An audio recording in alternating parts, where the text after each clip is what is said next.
Yeah, we talked to you a lot about that growing relationship with Kelsey. For both of you to get over 30 today and do it in the game that was so high scoring, what was your synergy with her like today, and how did it feel you guys to this one?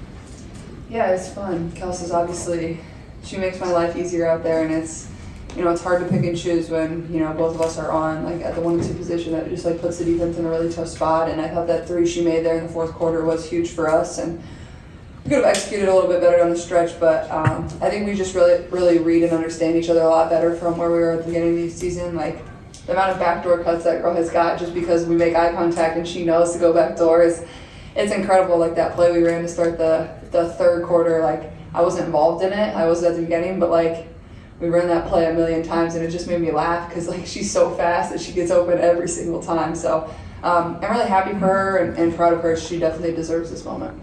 Go to Christine and Scott. Congratulations for 35 points and another record. It seemed like there was a lot of back and forth. You guys, like Sheldon, you guys go way back, right? So there seemed to be some chatter back and forth.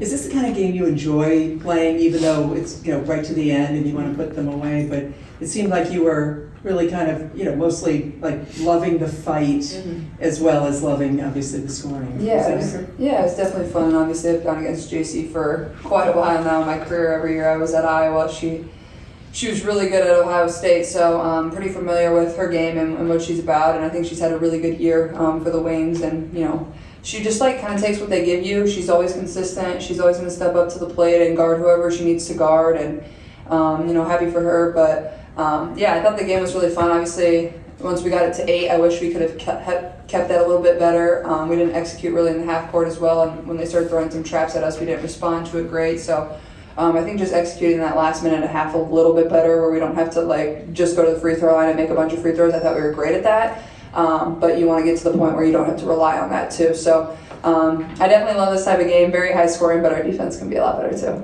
Go Scott then Matt. Is there a specific reason maybe you came into this game a little bit more loose, a little bit more free, and then I think we saw that then on the court? I think I was just excited to play. Anytime you get the opportunity to get out there and go play, knowing this, this was our last regular season one at home. It's fun. It's on the weekend. It's an afternoon game. Like, those are just better.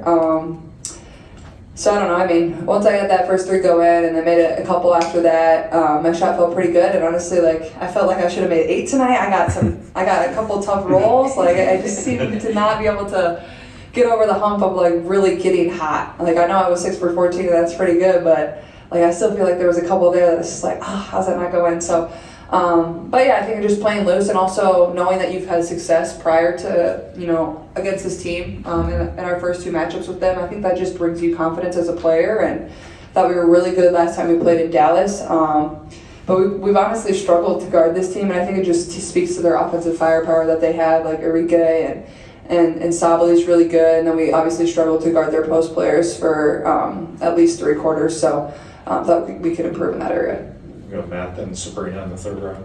Yeah, Caitlin, you get the rookie record, you get a career high. It's a tense game from start to finish. Friday, you acknowledged keeping your emotions in check. So I guess in a tense game like this, tense environment, I guess where does your mind, your competitiveness go when, occasionally teammates, kind of have to come in and redirect you away from the refs? Well, I didn't think they were going to give me a technical at any point tonight. I would have been really sad for people in Washington, D.C. I didn't want to do that. I tried my best. But my teammates do a really good job of that. They think I'm funny. They think it's funny. So, and then Aliyah is the one that ends up with a technical. That's the best part about it all. Like, she's the one babysitting me, and then somehow she ends up with a technical, and she didn't really do anything. She was just standing there, so that's what was funny to me. I think I did a better job. I still thought there was like a couple moments there where I could have been a little bit better. But now it's basically over. I don't have to worry about that anymore, but I don't want to be getting technicals at all. So, and my mom doesn't want that for me either, and I don't want to pay any more fines. So I'm done with that. Okay, the last one in the room, Sabrina. We got 2 on Zoom. Yeah, Caitlin, this is a team that's been night and day since the Olympic break. Has it sunk in yet that you're a rookie now going to the playoffs with a franchise that hasn't gone since 2016? Not really. I think I think like once we get there, it'll feel a little more real. And obviously, like we're not just happy to be there. Like we really feel like we can believe and we can compete with every single team that's going to be in the playoffs.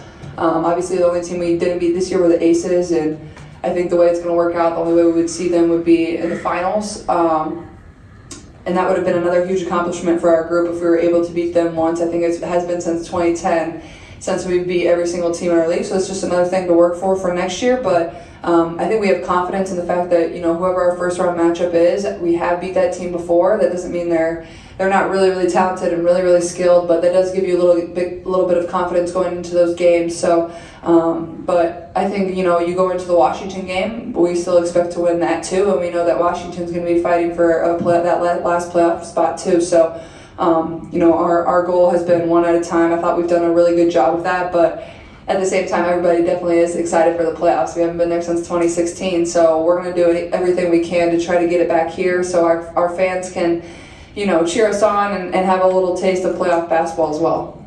Last two on Zoom. DJ, then Mike. DJ, go ahead. Caleb, great game. Two questions. You had a behind-the-back dribble leading with a pass to Lexi and a hockey assist to Dantas, and you also had an assist to Kelsey late and Dantas. Can you speak to what it means to trust your teammates in these high-pressure moments? And how did you develop your court vision? Wow. I don't know. I think it just comes with playing basketball for a really long time, and I've always played the point guard spot. And like I said, I think last time we played, like, I've always been a huge fan of basketball. I've always watched it. I've always, you know, loved playing it. I think that's the best way to learn is to practice, to watch it, to just be around it all the time. I think that's where my IQ of the game comes from. But at the same time, like I've said, I feel like our team has built great chemistry of understanding where each other's going to be. And then also, like, I shoot extra with Dantas after every shoot around, and Didi, like, she doesn't miss. Like, I feel so confident every single time she shoots a shot that it's going in. And that one she made in the corner, and then the one on top where Lexi made the one more pass and went good to great for Didi to get a wide open three. Like, those were two huge shots for us. So I'm proud of her. I'm happy for her. Like, that's a tough position to be in, to come off the bench and play 12 minutes and to be that ready to knock down some huge shots in big moments where your team really needs it. It adds a whole different dynamic and something that you have to guard, especially when we're in pick and roll action together too. It makes it tough knowing she's going to pop and you have to either take one of us away or try to take both of us away. It puts other team in a tough position. Last one, Mike Mopel. Yeah, thank you. Caitlin, you know, you talked a lot about watching the Lynx as a kid and Maya being a hero of yours. You've passed Seimone today in terms of rookie points. And I just wondered maybe some of your thoughts on watching Seimone and obviously what a great scorer she was, and maybe your thoughts on watching her as a kid as well. Yeah, I mean, I obviously loved that team with, you know, Brunson, Seimone, Maya, Lindsay Whalen, Sylvia Fowles, like all of them I was huge fans of. And I remember when I went to my first WNBA game, Seimone was probably, I think she was the first player that I ever met when I was courtside watching them warm up before the game. It was her and Lindsay Whalen. So it comes full circle for sure. I remember I got my picture with her on my dad's little phone. It was like maybe like a BlackBerry back in the day or something like that. I don't even know. It hardly worked. But I vividly remember it. That was like the first WNBA player I ever met. So I was always a fan of her game and the way she could shoot the ball and score the ball. So like I said, definitely full circle. Recording in progress. Because we've heard Kayla talk about games where you're going like that and she's trying to get you the ball at certain times. When you're both going like that, how do you balance both doing what you do and making sure she does what she does to make sure you guys keep rolling? I just think it's based on the read because it's like, I think that me and C-Square try to do a great job of just kind of piggyback our games off one another. And I think it's based on how teams play us. I think if Dallas, think they're going to choose one, I think that we both just have a chance to, go get what's ours. But I kind of look forward to it because it's kind of like you can always be in rhythm, with players like that, and so I can appreciate it. Does 20 wins or 500 mean anything specific to you? Oh man, it's a big deal. I've never accomplished something personally like that, so hats off to our group. Hats off to the season so far. I say so far because I look forward to hopefully a really good run for us in the playoffs. So I'm excited about the 20 wins. I'm grateful. I know where I started and I know where I'm at now. So. Go Matt and Christine. Yeah, Kelsey, obviously a nail biter, but you guys drop 110 points. So, just based on how the last few games have gone, I think not being able to break 80, how does a performance like this kind of right the ship in a way, if at all, just for kind of moving forward and into this playoff stretch? Hopefully we can do better in the point department as far as keeping people. I mean, we can have 100 plus, but not them. So I think that's our next maturation. But I think that I think today we take away from it the fact that we were able to walk away with a win when they got chippy. I don't know if you guys been watching. It don't happen. It took some time for us to get down to the stretch of games and walk away with a W. And so I'm proud of our group for that. We had people step up when a number was called. Didi, Timmy. The list goes on, and so you can appreciate our group as a whole because I think it's going to be like that in the playoffs for sure. Go Christine and Scott. Kelsey, how do you make Caitlin better, and how does Caitlin make you better? Oh man, I just think that our pace alone is, not a lot of people want to play fast, and so you can grow to appreciate it with a young PG. I get the best of both worlds. She's young, and she likes to play fast, so I can appreciate it. I think that our pace though can set us up for a lot of different stuff. And I think, alone our ability and our own individual talents to make everything better. But I think the fact that we want to play up tempo, and it's a shift from what you usually see from teams, I think we set ourselves apart, and so it kind of makes us both stand out. Go Scott and Chloe. Did you two have a nickname yet? Oh no, not yet. We'll figure out one. C squared and something else maybe. I don't know yet. Maybe I'll find something. You'll let me know. And as you're coming off the court, you have all these emotions, right, of clinching the 6th spot and all the things you discussed earlier. What kinds of things are racing through your mind after all you've been through? Oh man, I think for me, it's like me individually. It's like you can't get complacent. I think for every time you feel like you got it, God love's gonna test you one more. And so you just want to stay ready, kind of way. Don't get too high, get too low. Kind of stay in a balanced situation to where you prepare for whatever comes your way, and if it goes bad, you prepare that way too. So I think for me, it's about me individually staying focused on the main thing. But I think as a group, we can collectively have that mindset. I think we're gonna set ourselves apart. Go Chloe, then we go third row directly behind you. Yeah, you mentioned earlier this season, you've seen the bottom, and now you're up here. Just what does it mean to have this much confidence going into the end of the season and have a playoffs? Looking forward to that. Oh man, shout out to the process. I think that the process is something that you take for granted. You don't never understand it until you're in it. And I think the process for me was having to see what that was. And now on the flip side of things, I get to do it with a special group. And so I'm very grateful to be able to do it with such a young and vibrant group. And I think that for us, the sky's the limit because no one thought we'd be here. And so now we get to take it a step further. Third row there, we got two in the third row. Hi, Tasha Jones with the Indianapolis Recorder. Tonight, congratulations on the 20 wins. Tonight was a bucket breaker. Like 3 people had scored. You scored over 750 points in a single season, being number 10th place. And Caitlin is 11th place with over 750, and Ogunbowale scored over 4,000 points today. How does that feel in regards to breaking records, winning, and going over to the next level?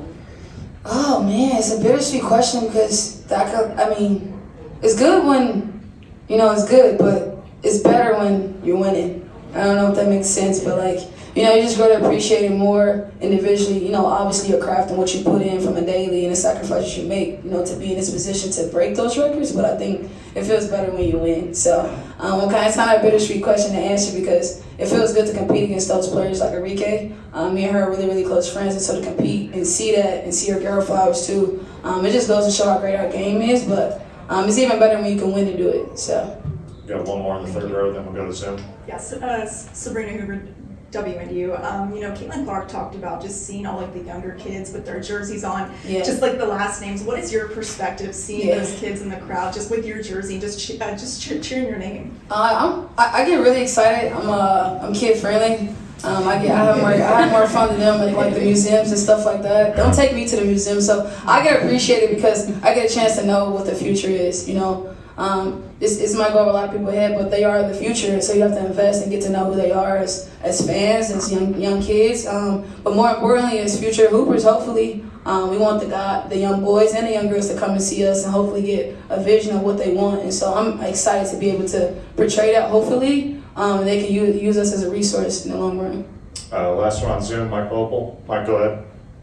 Yeah, thank you. Kelsey, forgive me for asking this after a game with so much offense, but obviously defense has been a big part of your game, and your teammates have talked a lot about that. Sometimes it can be almost hidden because you're such a great offensive player, but how much, I guess, pride have you taken, and what are the ways you think you have gotten to be a better defensive player, and how will that help, going forward for the rest of this season? Oh, it's crazy you say that. I think it's an underrated thing to say, but defense can fuel my offense based on how I play and who I am. I like to get downhill, and I know that I can do those kinds of things once I'm in transition.